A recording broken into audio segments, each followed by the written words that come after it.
Welcome to Rising Woman Leaders. I'm your host, Meredith Ram, and I believe the time has come for women to share their gifts, their voice, and their stories. I love seeing women spiritually and financially empowered, thriving in their life's work, and doing what they love every day.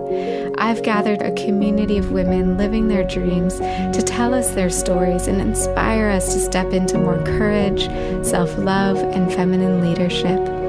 If you like this podcast, use the hashtag RisingWomanLeaders. Follow me on Instagram at Meredith Ram and sign up for email updates at risingwomanleaders.com to get all the new and inspiring content. Now get cozy with a journal and a cup of tea. I hope you enjoy today's show. I'm here today with Lisa Schrader. She is the founder of Awakening Shakti and has impacted the lives of thousands of women for almost 2 decades as a workshop leader, author, speaker, and coach. Her work has been featured on Oprah, Oxygen, and VH1. She's on the faculty of the Shift Network, where she has hosted the Global Shakti Summit on sensuality, sex, and the sacred. She's the author of Kama Sutra 52, a year's worth of the best positions for passion and pleasure. She also has a private practice supporting clients worldwide and is recognized as a professional certified coach by International Coach Federation. She lives a life rich with deep relationships, connection to nature, and abundant joy in the Sierra foothills of Northern California. Thank you for being here, Lisa. Thank you, Meredith. It's such a joy to connect with you and with your tribe. Yeah, I'm grateful to have this time together. And I had just mentioned to you before getting on this call, I was learning a little more about your story and hearing the podcast that you just started. And one of the things that struck me, I always love to hear people's stories and, of course, what brought them to this work. And it sounded like a turning point for you of being in this more masculine mode of achieving and doing and multitasking and getting it all done was actually a moment of miscarriage and having to surrender and allow and trust. And I would just love to start with that and hear about that time in your life and that shift. That's a beautiful place to begin because it was a really profound moment of grief that, you know, for many of us is also a simultaneous moment of awakening. And for me, I've really had such a privileged and blessed life, not perfect, full of its dysfunctionality, but for the most part, you know, just tremendously blessed. I've always been really loved. I've been successful.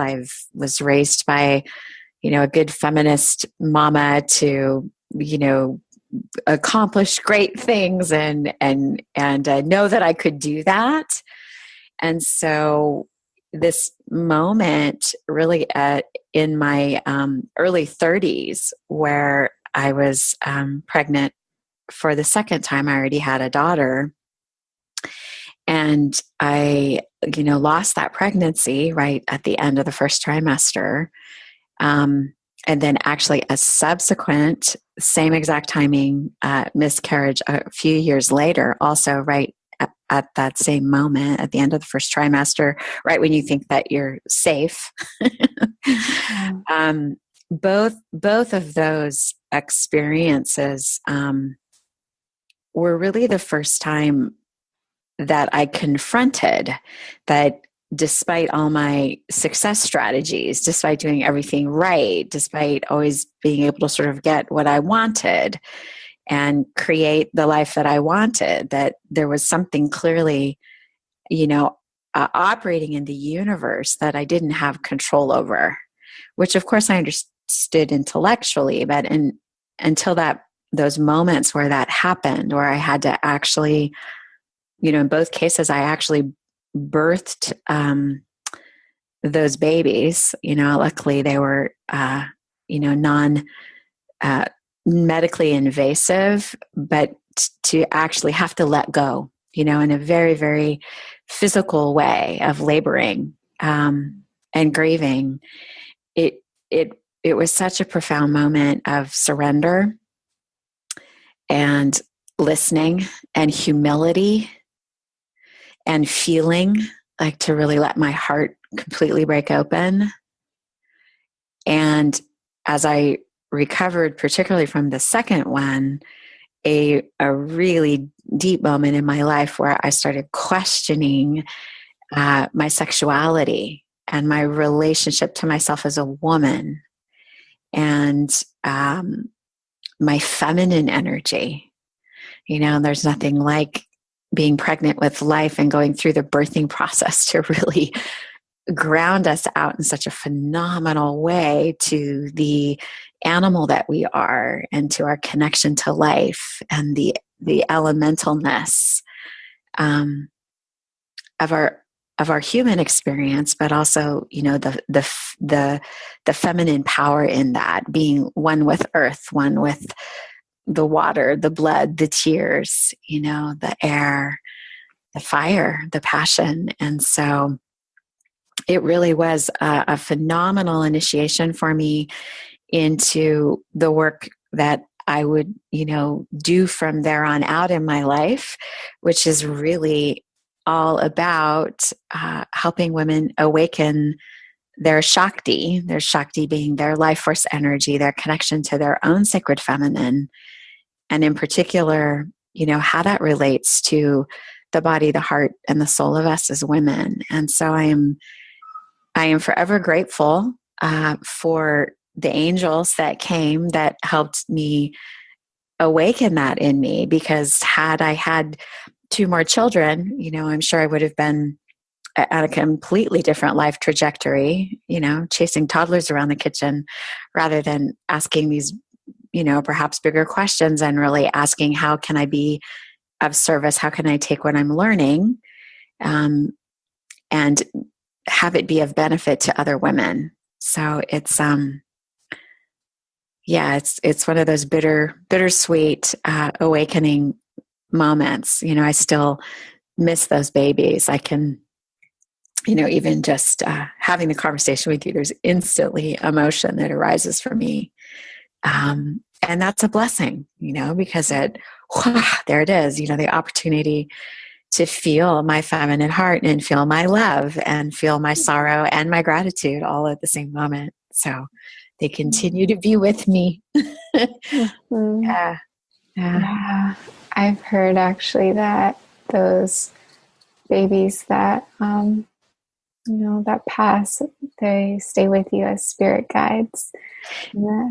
I believe that, and I've had more than a few healers tell me that, like that, oh, there's a couple little beings that are just right next to you, even a decade later or more. And that's always so comforting to me. I feel that energy from them. And the sacred contract that we had, without going into overly making tons of meaning, out of it, which we, can do. But I do feel like that was the sacred contract. And the first one wasn't enough. The first one was like, oh, okay, well, that's no problem.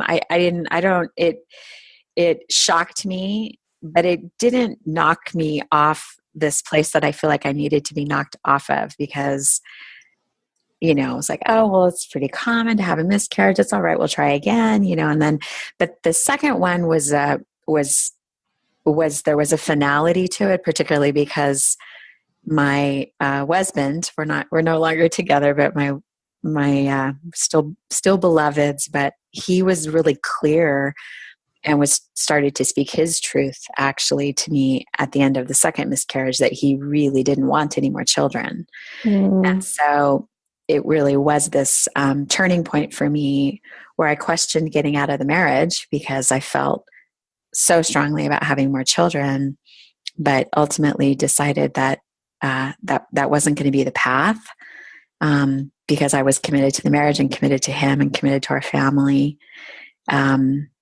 So it really was a turning point, especially that second one where it's like, okay, well, just because, you have this passion for mothering and these ideas about how your life is going to go, clearly, like as Carolyn May says, I smell God, there's a different plan for you. There's something else that you're being asked to do. And that's where I really began to step into a much broader definition of what it meant to mother and to create. And that really ended up birthing, this work. And now I feel this great joy in bringing that archetype of mother,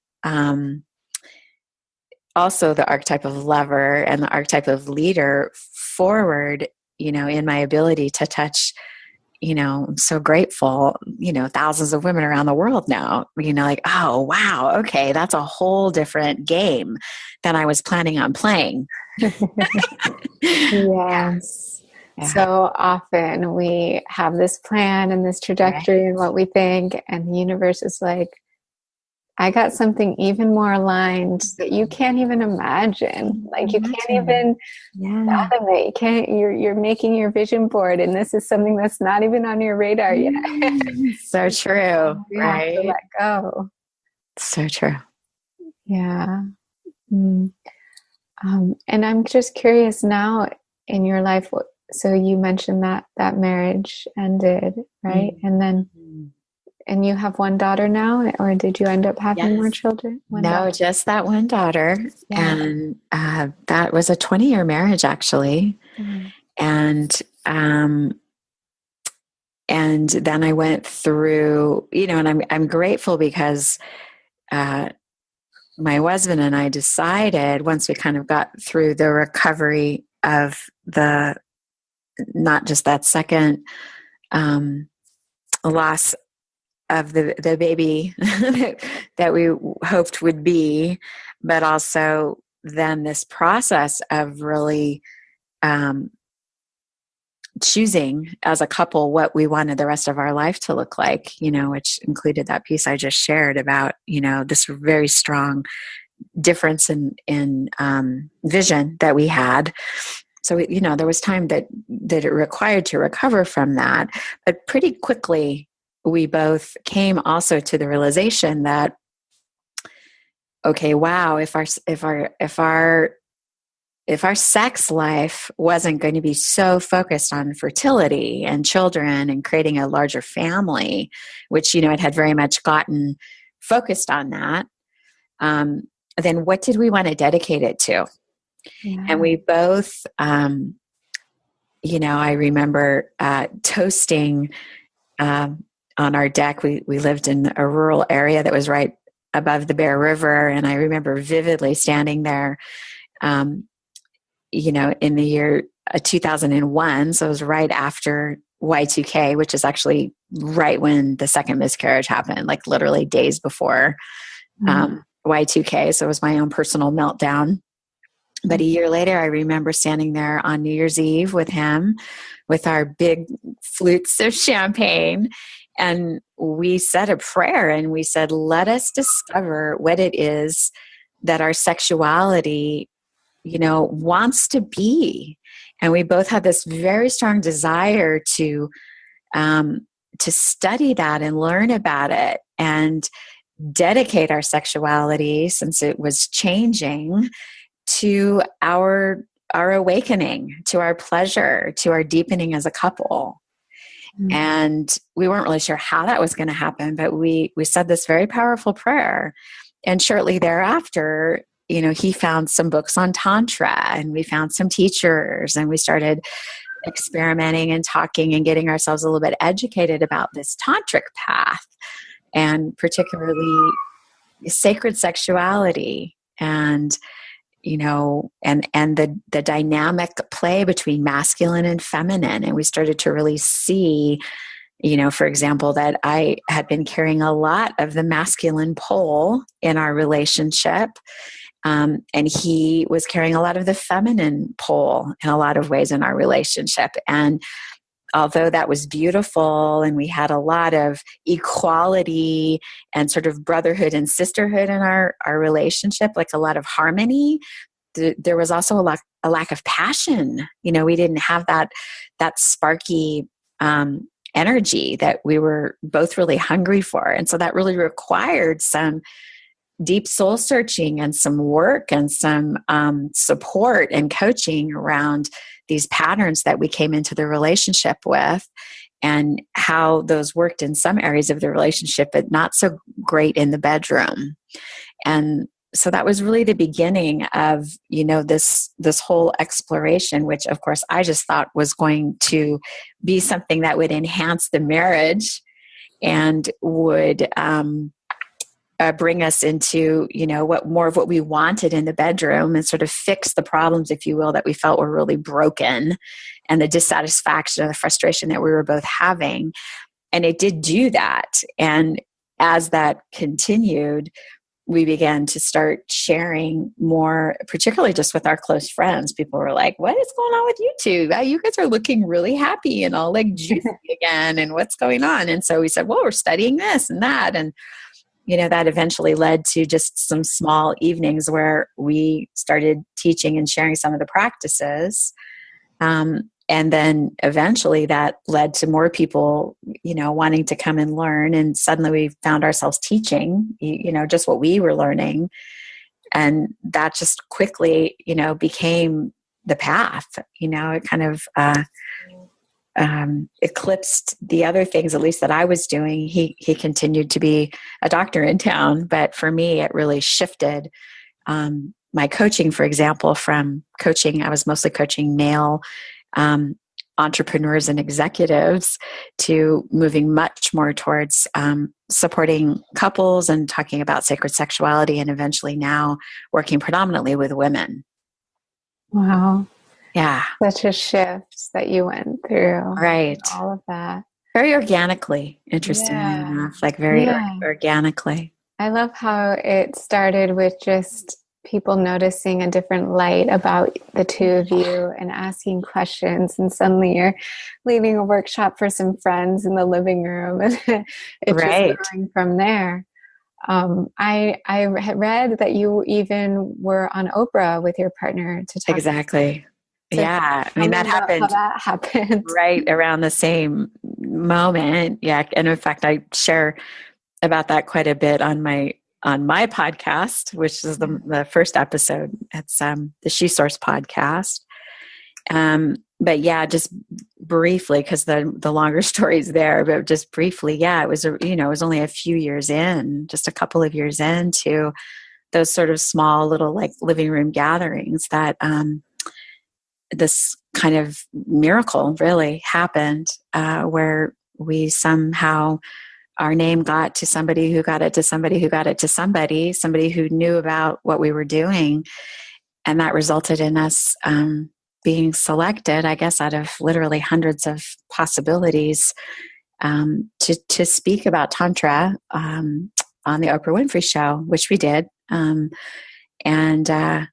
Yeah, that was certainly another one of those moments where it became abundantly clear that, the universe had some other plans for me, and that definitely the path that I had stepped on seemed to be the right path. It's hard not to see, a miracle like that, an endorsement from Oprah, as a confirmation from the universe of like, yeah, this is what we want you to do. Even though, I felt woefully unqualified at that point, really, to speak, with any kind of expertise. What we tried to do was speak about the expertise of what we were experiencing in our own marriage.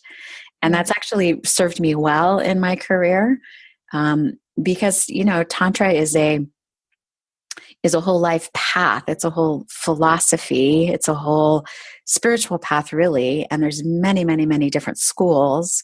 And it's thousands and thousands of years old. And, I am in no way an expert on that path. I am I don't have a guru in India. I haven't, studied the ancient texts. I haven't studied under, a guru like teacher who giving me transmissions about this, particular path. So I offer it with a tremendous amount of humility and desire to honor the depth and breadth of really what the teaching is. And I know that I will be a student of it for the rest of my life. And I feel like my job is to take what I can from what I'm learning, translate it through not just my own experience, but now, the students that are following these teachings, and continue to offer it as a bridge, for particularly modern day women to find their own deeper connection to their feminine embodiment, to reclaiming their sexuality as something that's sacred, their body as something that is incredibly sacred, the portal of life itself,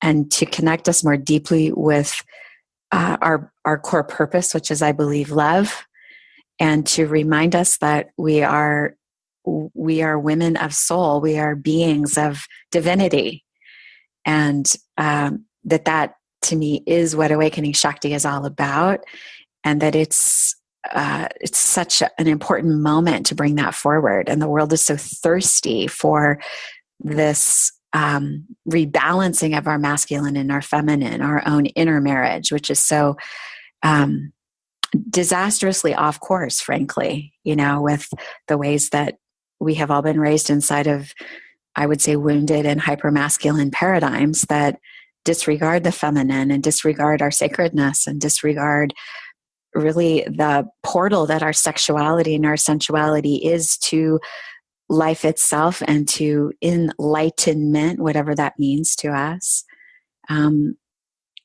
Yeah. Yeah, it's so true and so powerful.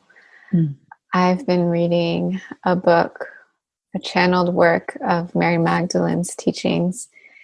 And those are the key pieces that she keeps talking about. Is our body is sacred, our sensuality is sacred, our emotions are sacred. And it's all about, right now at this time, it's ripe for us to have the feminine rise, to meet where we've been with the masculine, to come back into balance. Absolutely. Yeah. Absolutely. And it's, I want to give a nod to Anadea Judith and her beautiful work. She's really known for her work on the chakras, but I heard her speak recently about this is the moment of what she calls the dynamic feminine, and that we're really, if you just go back through history, through the millennia, we are truly in this moment where we're moving from more the static masculine, which is, the rules and the regulations and all of the ways that the masculine itself has gotten stuck, right? And I'm not saying masculine like men, I'm saying masculine in all of us, right? So we're in this moment where we're seeing those structures, the economic structures, even the white supremacist structures, these things that have been in place for so long, they are crumbling, as it's time for them to crumble. And what's supporting that evolution is our humanity's relationship to the dynamic feminine, this returning, and that's really about the marriage, that it's, the symbol here is the spiral for the dynamic feminine. It's this moving away from the linear into the spiral and the evolutionary and what is actually sustainable. Because clearly that static masculine trajectory is life-threatening for all of us and for the whole planet itself. It's threatening to life itself. So, it's an incredibly potent moment for us to be really looking, I would say as women, because I'm assuming most of your audience is feminine, but even for the masculine to be really looking at our own relationship to the feminine and reclaiming that and speaking about it. Not that it supplants our masculine we need. I mean, that's a beautiful thing, I think, about being in the, the era that we're in. Like we have achieved so much as women with our masculine, not enough. Like it would be nice if we were getting paid equal wages, and if, the cultures of rape and sexual assault that we're all living in would get dismantled a whole lot more quickly than they are. So I'm not saying it's perfect, but we, at least for Western women, we have a great deal more power than we've ever had, more of a voice than we've ever had. I mean, look at the Me Too movement. Like, look what's happening right now. There's such a potent uprising of feminine voices and male voices supporting the feminine, So yeah, it's daunting. I think every day when I speak to my clients, or even just looking at my own capacity to plug into the news, to plug into the latest, violent, horrific thing that's happened of the day, to feel the bigotry, the resistance to change, and how do we work with that? I mean, it's a very, very intense moment to be alive. And at least for me, I have to continually come back to my body, my heart, my soul, my own practices that connect me with my sacred feminine, to literally titrate the intensity to find greater capacity, so that I can step forward, speak out, make my offerings. Because we can't keep burning ourselves out either. And women are extremely stressed right now. I mean, just the statistics we're twice as stressed as men. Our levels of hypertension, our levels of adrenal burnout. We need to really take good care of ourselves as women, and we overgive, right? And we care so much, and we need to really watch that capacity, and yet not collapse into, I would say also our fragility, or I can't cope, or, I need to retreat. Also, being conscious of the shadow aspects of that, the ways that we're not showing up. But that's that is an inquiry I am personally in every day, and there's no, for me, right answer. There's just like, okay, where do I find my authentic truth in that?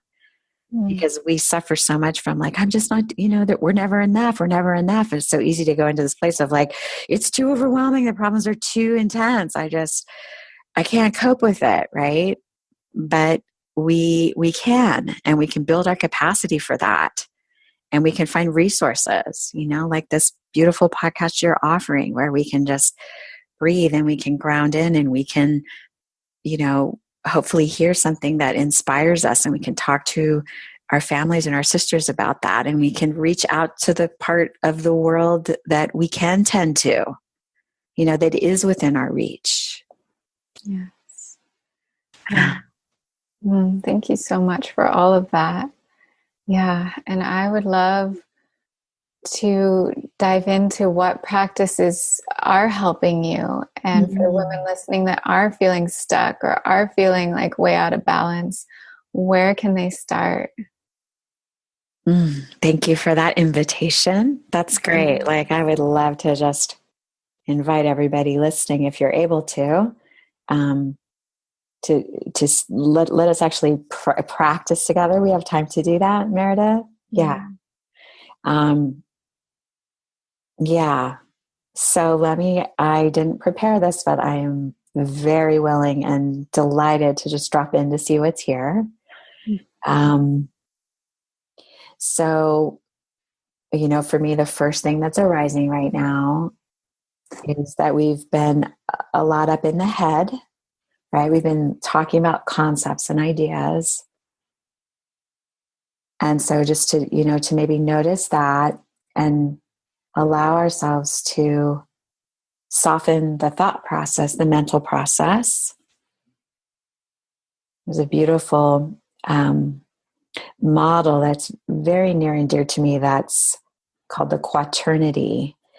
And so if we think about where we've been here, we've been a lot up in the head and the mind, which is, a great place to be. We spend a lot of time there and it's valuable. And this is related in the quaternity to the element of the air. And so you can feel that, right? It's really like a lot of whoosh, airy energy that very often lives up in our head. So we want to just acknowledge that maybe that, we've been in the air. And for me, the next place to drop into is the heart. And maybe that's already been touching you as I shared my story about, the babies and the loss and the intensity of the moment. And even maybe just, the stress that you might be feeling in your own body from your life, or maybe even from a conversation. So just inviting yourselves into the heart, just to drop literally. So for me, I literally imagine that I'm dropping from that element of the air and I'm kind of letting myself land in the heart. And the heart is related in the quaternity model to the element of water. And so just feeling yourself like almost as if maybe you're floating in the water, like what that feels like just to let go. And maybe as you drop into your own heart, you can do this, of course, with your breath. So we're using that element of the air of the breath now to, breathe into the heart. If you're in a place and it feels comfortable to you, you can even place your hands on your breasts, which are the gateway into your heart. And as you do so, just notice what happens. So instantly, as I just place my hands on my own breasts without needing them to do anything or respond in any way, but just simply like a contact, a holding. Instantly, I feel my shoulders relax. I feel like my heart, in terms of my flow, the water of my own emotions, can just drop more deeply there. It feels like there's a permission to feel rather than think. And what might arise just as you attune to the element of your own water and your own heart and your breasts, which very much are there protecting your heart. Your breasts in the tantric teachings are the way we're actually reaching in our female bodies with our love out into the world. Right? Of course, it's the way we nurse life.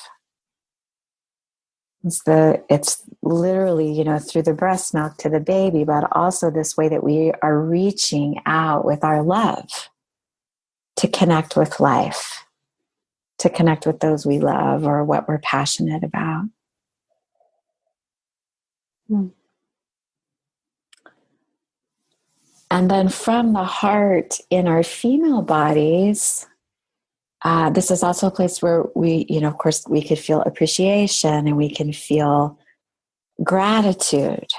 So one very quick way to connect with our element of the heart is just to think of something or someone in this moment that you feel grateful for. That will connect us very quickly to the heart.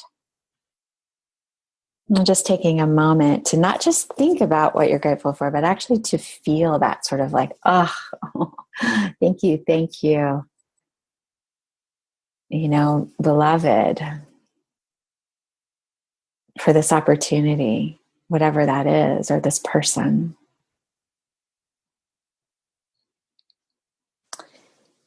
And then here in our feminine bodies, this is particularly a place where we want to land and connect, because you might have already noticed this, but with a little bit of practice, you can certainly cultivate it. When we connect with our heart, when we feel safe and we're attuning to our heart what it needs, what we're grateful for, maybe what we need to forgive.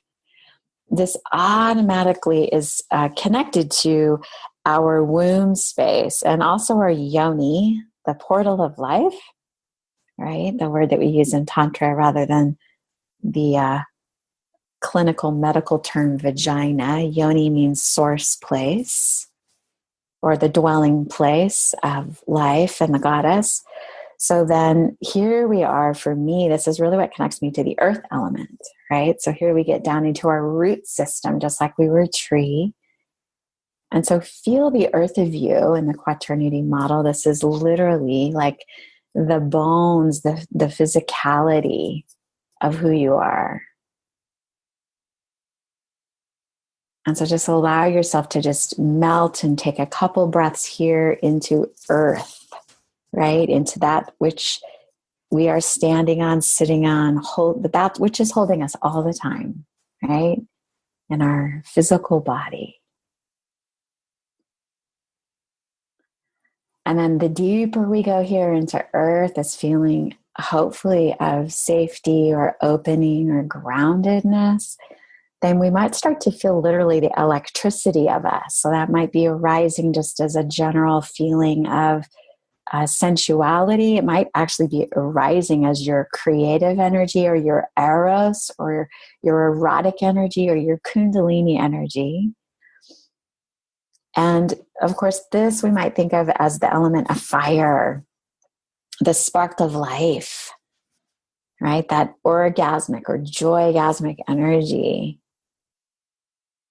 that is very oftentimes thought of as like the coiled serpentine, undulating, fiery energy of our sexuality that lives here at the base of our spine, in our womb, and in our yoni. So we can just connect with the fire of us too.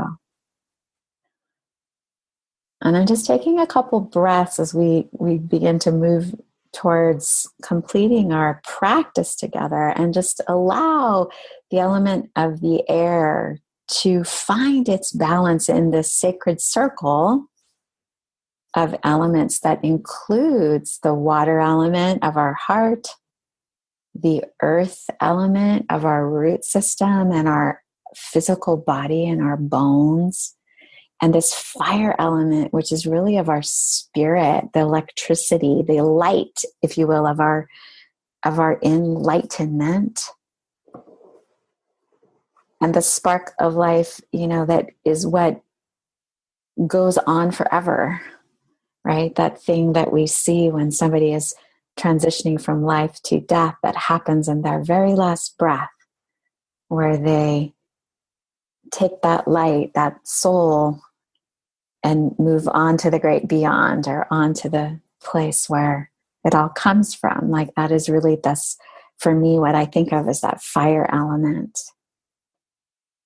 the immortal soul that we are.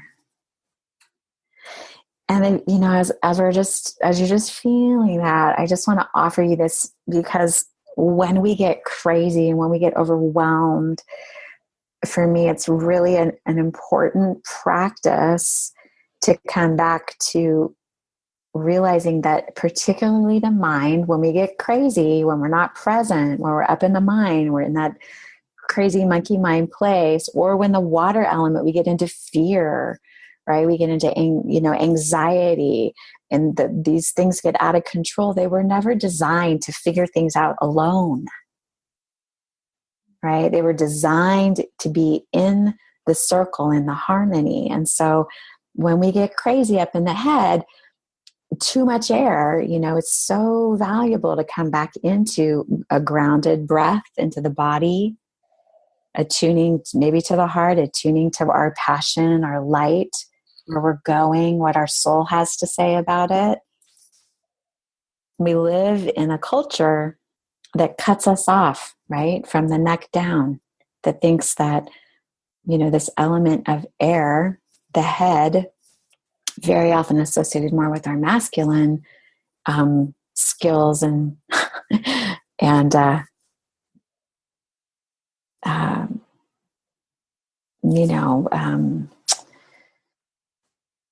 gifts, is the only place to go for the answers.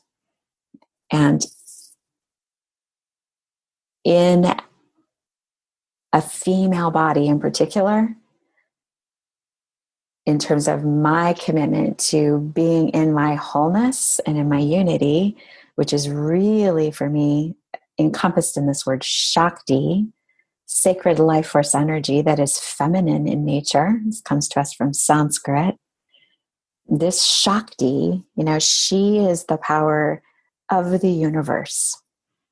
And for me to break down the power of the universe into something that I can relate to, it helps very much to come back into this circle of of anchoring myself in the elements. It's also interesting to me because this circle of earth, air, fire, and water for me is literally like a compass, right? It kind of connects me to the four directions, and it helps me find my center inside of the circle. That's for me, there's a whole sacred geometry around that just helps me come back into greater capacity. So I offer you all that little Shakti practice to return to that serves you whenever you feel a little nutty or crazy, which is pretty often these days, I would say, for most of us. Wow. Thank you so much, Lisa.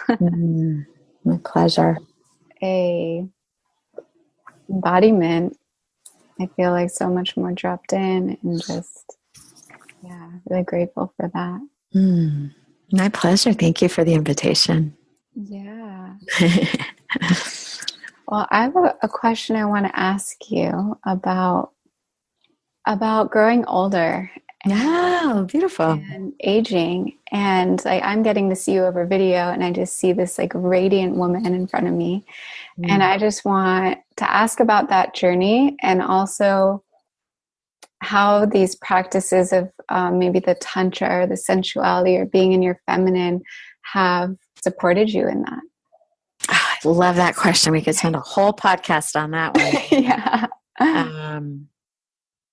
Yeah, thank you for that. It's really interesting. I was listening actually to one of the 13 grandmothers, Grandmother Flor de Mayo, this morning in an offering she was making about the Mayan calendar, which I know very little about. But one of the things that just struck me that I'm just was reverberating in my body right now was that, at least on the Mayan calendar, when you get to the age of 52, you've completed 4 cycles of the 13, of 13. And so, of course, that's a very potent number in many different spiritual systems, but it's particularly potent, of course, in the Mayan calendar. So she said, when you hit 52 and you've done those 4 cycles of the 13 cycle, you've done that 4 times already, then you are now born as an elder. And it's so funny because I'm 53, and I feel somebody called me the other day, a dear elder who's a mentor of mine, who's in her 70s. She called me a baby elder. And I think I also heard that term from another beautiful elder that I follow, Susan Weed. And that's exactly how I feel. I feel like I'm just a baby again. And at least in the Mayan calendar, I am. I just got born as an elder, and I don't even know what that means. I can tell you I'm a devoted yogini. I love yoga, and I've been practicing yoga for many, many years. And I went to just down the street to a new little yoga studio that opened up because I could walk there. It was so exciting. And I was looking around the room, and I was like, whoa, I'm the oldest woman in this class. Not even by a few years, but by at least a decade. It was just a delightful class, but there's a few men in the class, and it was definitely kind of the 30-something mom set, they had daycare for the kids, and there was all these beautiful 30-something-year-old yoginis, and I was looking around like, whoa, this is such a new experience for me. I'm not used to being the oldest person in the room. I was still thinking of myself as one of the younger people in the room. And then, of course, I felt like kind of a rock star because I was nailing all the yoga postures, like to get into my little masculine competitive thing there, right? For a minute. I'm like, I could do this just like those 30-year-olds. But actually, that's just getting my ego out of the way for a minute. That's actually an important piece, so for me, this aging process, if I just go to my current reality, I've been devoting a lot of time and energy through my menopausal journey, which is a whole initiation in and of itself. But now that I'm, a couple of years, post-menopausal, so meaning I'm not, I haven't had my moon cycle or my bleeding time for over 3 years now. I've been on a real mission and exploration around my body and my health. And so some kind of physical movement practice for me has just been key. So for me, that's yoga, that's dance, that's hiking, that's walking, that's I really love jazzercise. Like I do like a pretty heavy cardio workout. Like I just do these different things and I try to do them every day. Because honestly, if you want to have a system that can run high levels of orgasmic energy, kundalini energy, awakening the light itself of life, we got to have a system that literally can channel that. There's a lot of energy there. And so I love to move because I love to move, but it also really serves me in terms of my sexual practices, right? Literally, like I can feel in my body where is the pleasure, and where is in this current moment, like how I want to follow that pleasure, and having a body that I can take with me, that can go to those places. Literally, like I can move my body, and there's even stamina. There's a kind of capacity for pleasure that I never had access to when I was younger.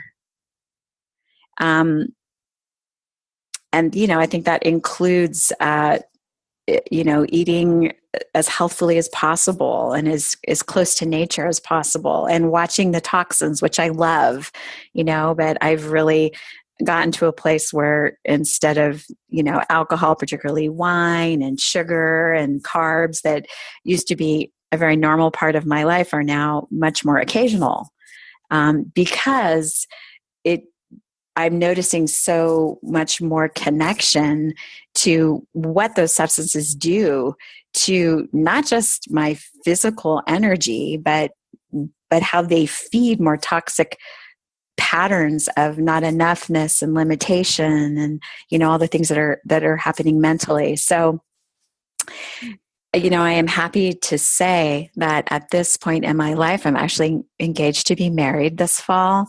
Mm-hmm. To a man I've been with for over 6 years. The lovemaking that I'm experiencing with this man, who's my age, is so far beyond anything I ever thought I would achieve in this lifetime, and it honestly keeps on getting better. Wow. The love that I feel for him is blasting me open.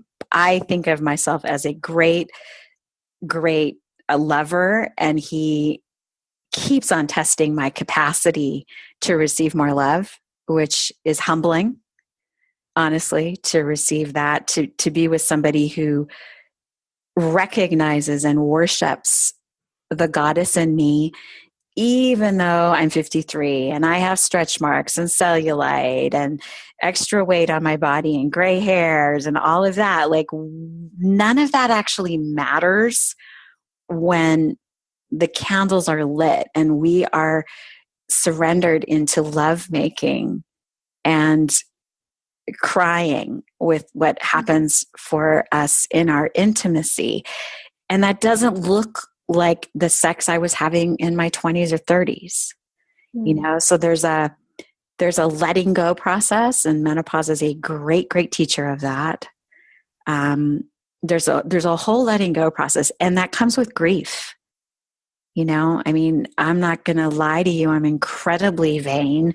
I look at those, 30-year-old mamas in that yoga class and I'm like, oh, wow, I wish my body was like that. Or I remember when my body was more like that. My body doesn't look like that anymore. My body doesn't do all those, things that it used to do. So there's grieving of that, particularly in a culture that tells us that we're less than, or that, after menopause, it all dries up and there's nothing sexy or juicy about you anymore. And nobody's going to look at you anymore. Like, these are very real things that a lot of us live with in the culture. So it's not about bypassing those, but it is about like using our Shakti practice to fully go into that loss. And then what I also want to say is this promise that's on the other side, that I love that I have, 70-year-old women who call me, who find this work and ask me, Lisa, is it too late for me? Like, I've never been really orgasmic, or I've never loved my body.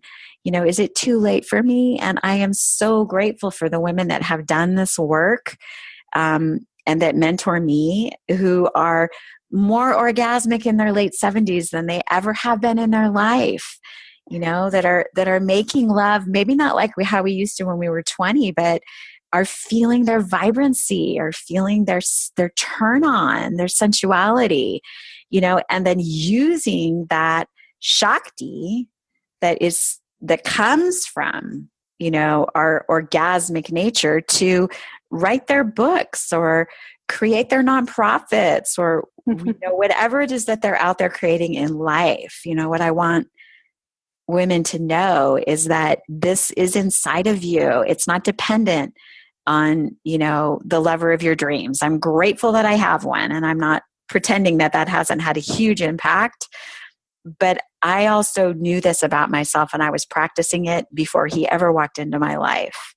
And in fact, I believe he walked into my life and I magnetized him to me. That's a whole different story, because he literally walked onto my property out in the middle of nowhere. Another miracle. It's not like I did online dating or anything. But I believe that he found me. He through this quality of magnetic Shakti potency that came from me learning to love myself, me learning to delight in the birthright of my own sacred sensual self as a woman.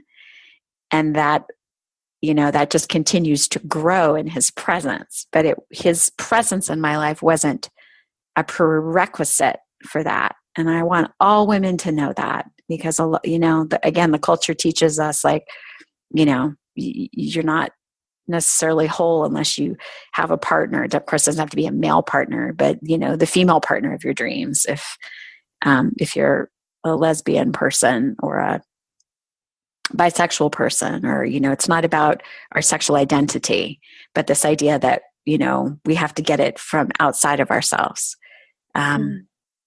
So important for us to remember that. And I just want to say I'm a testament to that. Wow. Yeah.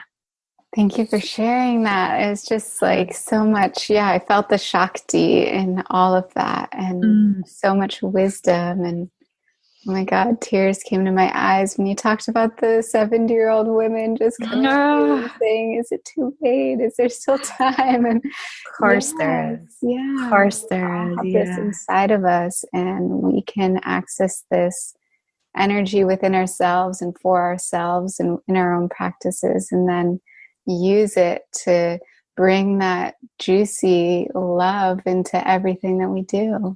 Absolutely. Yeah. Well, it's been an honor to talk with you, and I would just love to hear anything that you're excited about in your business. How can people stay in touch with you? All of that. Thank you for that. So my website is Awakening Shakti. It's SHAKTI. And I also have a new podcast that you'll find there. I'm following in your footsteps, Meredith, and just a baby when it comes to podcasting, but I'm very excited about that. It's called She Source. And you can find that on my website, or also at shesourcepodcast.com. And I also have a membership program that I'm pretty excited about that I'm have on a sliding scale. So if you're a woman who's curious more about these teachings and particularly wants to be, inside of a conscious community of other dedicated women around the world, we have 30 different countries represented in that membership program now. Then I just want to invite women who are particularly women who are feeling isolated or alone, or they don't know where to start, or they really want to foster more sisterhood. That's a great thing to check out. That's called the Shakti Oasis. So lots of opportunities, and it would just be my joy to be in communication with any of you who might want to lean into these teachings. Thank you for the opportunity, Meredith. Yeah, thank you. Thank you. And do you have any closing words, like anything you could leave the listeners with to just... So it's coming to me is just to offer us a prayer. And if you don't like the word prayer, I invite you to change that to invocation or intention.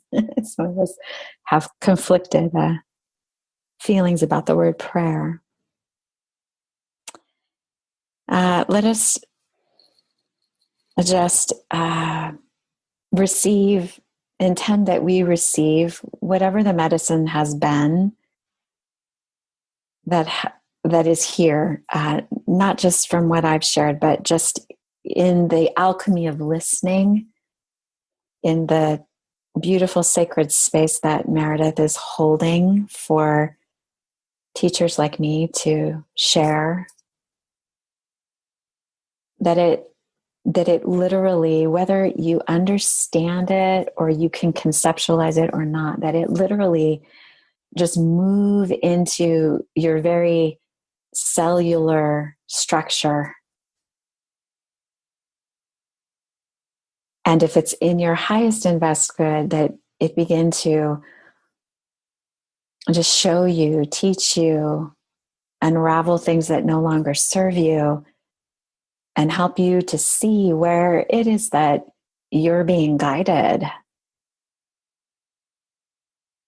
with an affirmation that everything that we're talking about lives already inside of you. There's nothing you have to do to improve yourself, to deserve this, to be better. These are all such toxic thought patterns that we've inherited. And so we just allow those to filter down and be composted and recycled in the earth as we affirm together that we are whole, that we are beyond worthy, and that everything that I'm speaking about today in terms of our Shakti is our birthright and lives inside of us. The goddess in you, she may be sleeping, but she's alive. And that you can wake her up, and that you can get to know her. And that as we do that individually and collectively, let us send out the prayer that energy move to all corners of the planet, particularly to our sisters in places where there is such violence, abuse, and trauma. We ask that the benefit of our practice and our sharing and our time together in Sacred Circle today be shared with those who need it around this beautiful globe of ours, with the intention of greater love, healing, peace, pleasure, and awakening for all of us. Thank you, God, Goddess. Thank you, Divine Mother, Heavenly Father. Thank you, elements. Thank you, Gaia. Thank you to all whose ears these words are touching. And so it is. And so it is. Blessings. Thank you. Namaste. Namaste. Thanks so much for taking the time to listen to our show today. We would love to hear what you think. Take a moment to hop on over to iTunes and leave us a review. We'd be so grateful to receive it. Until next time, namaste.